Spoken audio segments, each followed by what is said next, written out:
একসময় এক ছোট গ্রামে থাকত এক বুড়ি।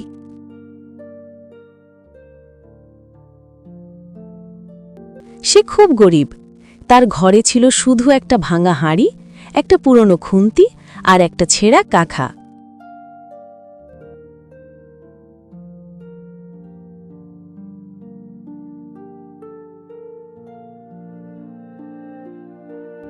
বুড়ির খুব শখ ছিল মাছ খাওয়ার। সে মাছ খুব ভালোবাসত, কিন্তু প্রায় মাছ জুটত না। হায় রে কপাল, কতদিন মাছ খাই না। আর যদি একটু মাছ পেতাম, মন ভরে খেতাম। একদিন বুড়ি ঠিক করল, আজ সে নদীর ধারে যাবে মাছ ধরতে। সে একটা বাঁশের ছিপ বানালো, সুতো বাঁধল, কাঁটা লাগালো। তারপর সকাল সকাল নদীর পাড়ে গিয়ে বসল।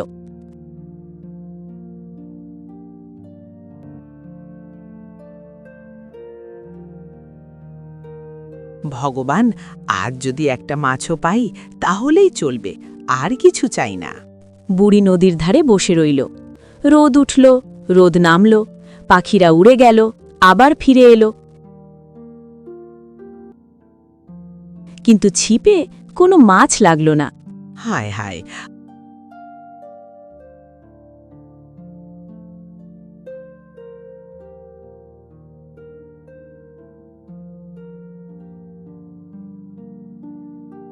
আজও বুঝি মাছ জুটবে না।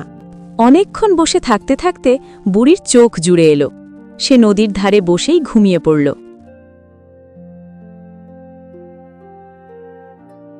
হঠাৎ সন্ধ্যার দিকে ছিপে জোরে টান পড়ল। বুড়ির ঘুম ভাঙল। সে ছিপ টেনে তুলল। দেখল একটা বড় চকচকে মাছ ছিপে ধরা পড়েছে। আহা, আজ তো আমার ভাগ্য খুলে গেল। আজ আমি মাছ খাবো। বুড়ি খুব খুশি হয়ে মাছটা হাতে নিয়ে বাড়ির দিকে রওনা দিল। বাড়ি যেতে হলে তাকে জঙ্গলের ধার দিয়ে যেতে হয়। হঠাৎ সামনে দেখা দিল এক ভয়ঙ্কর শাকচুন্নি। তার চোখ লাল, দাঁত বের করা, লম্বা লম্বা হাত। ও বুড়ি, ও মাছটা আমাকে দে। না মা, দেব না। আজ কতদিন পরে মাছ পেয়েছি। মাছ না দিলে তোকে খেয়ে ফেলবো। খাস তো, তবু মাছ দেব না। শাকচুন্নি তখন এক ফন্দি আটল। আচ্ছা বুড়ি, রাগ করিস না। তোর বাড়ি কোথায়? আমি তোকে বাড়ি পর্যন্ত ছেড়ে দিই। আয়, আমার বাড়ি এই দিকেই।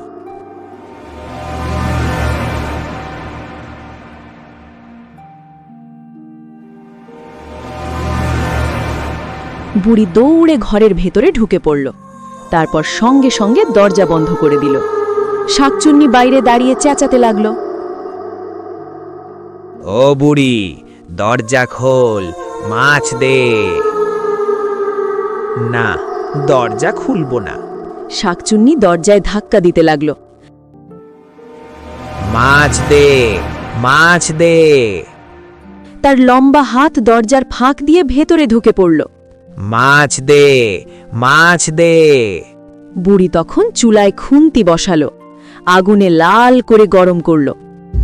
মাছ দে, মাছ দে, মাছ দে, মাছ দে।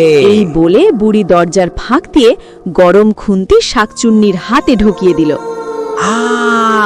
আগুন, আগুন। শাকচুন্নি বথায় চিৎকার করতে করতে জঙ্গলের দিকে দৌড়ে পালালো। আর কখনো বুড়ির কাছে আর আসেনি। বুড়ি দরজা খুলে হাঁপ ছেড়ে বাঁচল। তারপর চুলা জ্বালালো, মাছ রান্না করল। আজ আমি পেট ভরে মাছ খাবো। আজ আমার উৎসব। সেদিন থেকে বুড়ি বুঝল, বুদ্ধি থাকলে ভয়ও হার মানে।